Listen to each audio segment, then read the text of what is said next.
Dalam pasal 33 Undang-Undang 45, kekayaan alam yang terbesar harus dikelola maksimum terbaik untuk kepentingan rakyat, bangsa, dan negara. Itu kalau ayat tersebut disederhanakan maknanya. Jadi, kalau ada cara lain yang lebih menguntungkan, lebih baik dalam kebijakan pemerintah mengelola sumber daya alam, harusnya bisa di-challenge atau ditantang kebijakan saat ini dengan strategi lain yang kita usulkan. Misalnya, hanya sayangnya di mana tempat kita saling duduk untuk berdiskusi menantang kebijakan itu secara konstitusional. Lupa, walau menang di dalam majelis konstitusi, kita tetap kalah hubungan personal dengan pemimpin tertinggi. Hubungan personal jauh lebih dimenangkan oleh seseorang karena faktor psikologi nyaman dalam tanda petik dan percaya. Jauh lebih penting bagi seseorang hubungan seperti itu. Jadi, walaupun kita bisa membuktikan bahwa sumber daya alam dengan kebijakan saat ini dijalankan, hasilnya kecil buat rakyat, bangsa, dan negara, di mana kita bisa buktikan MMT kita dengan Sovereign Wealth Fund memakai underlying sumber daya alam jauh lebih powerful, menguntungkan 100 kali dibandingkan buat smelter yang nilainya 25 triliun yang rusak alam itu. Tapi tetap tidak akan dijalankan juga saran kita tersebut. Selain ilmunya beda, pemahamannya beda, niatnya beda, dan pendapatan ke kantong berbeda. Kita yang 100% NKRI garis lurus, semua buat kepentingan bangsa dan negara, gak akan ada ke kantong pribadinya, sulit dimenangkan. Bahkan kalau ternyata pemahaman keilmuan kita akhirnya digunakan oleh pejabat sekarang dan terbukti benar hasilnya 100 kali lebih bagus dari smelter, lalu itu juga kita gak dapat apa-apa. Secara pribadi, ya gak apa-apa juga, yang penting dipakai, yang penting buat rakyat. Kita bukan hanya makan dari jabatan kok, kita juga nggak nyari nama. Kita hanya senang kalau rakyat senang, apalagi itu saran kita yang dipakai. Apapun kebijakan yang menguntungkan bangsa dan negara, kita sudah sangat senang. Kalau tidak menguntungkan lah, kita bunyi terus-menerus walau kita dibilang anti pemerintah. Sekali lagi, kita ini bukan anti pemerintah, kita anti kebijakan yang tidak menguntungkan bangsa dan negara. Kalau menguntungkan maksimum, selesai tugas kita. Nyangkul lagi kita di sawah, jagongan dengan petani, nanduri tanah kosong dengan pohon duren buat pensiunan nanti. Mending begitu.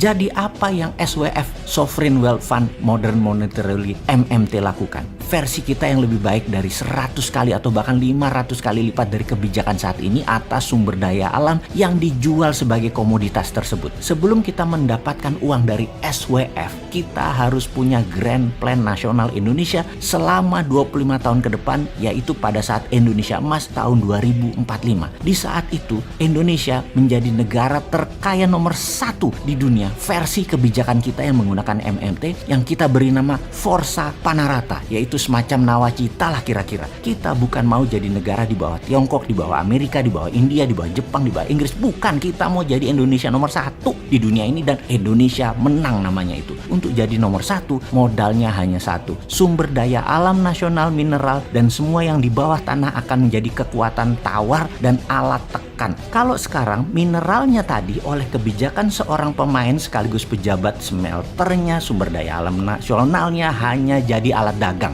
Ya bisa habis, bos. Bukan alat tekan atau alat tawar lagi. Begitu habis, anak cucu kita punya apa? Gak belajar dari Nauru, gak belajar dari negara-negara Afrika yang sumber daya alamnya habis. Sumber daya alam habis, bunuh-bunuhan sesama anak bangsa untuk hidup nantinya. Berat, jangan begitulah ngelola negara. Kalau begitu kelola negaranya, sebaiknya terima SWF ala MMT. Kembali ke Grand Plan 25 tahun mendatang, kalau Indonesia mau menjadi big country, satu level di bawah negara superpower. Namun Indonesia di tahun 2070 adalah Indonesia negara superpower. Negara superpower itu negara yang mendominasi banyak kekuatan. Misalnya saat ini kita tanya, dominasi militer siapa? Ya Amerika. Dominasi trading, siapa pemenangnya? Tiongkok. Dominasi teknologi, satelit, komunikasi, siapa? Amerika. Dominasi IT, digital, masih Amerika. Dominasi gadget dan produsen barang-barang, Tiongkok yang menang. Kemudian distribusi laut, kapal, dan pelabuhan, siapa yang unggul? Tiongkok.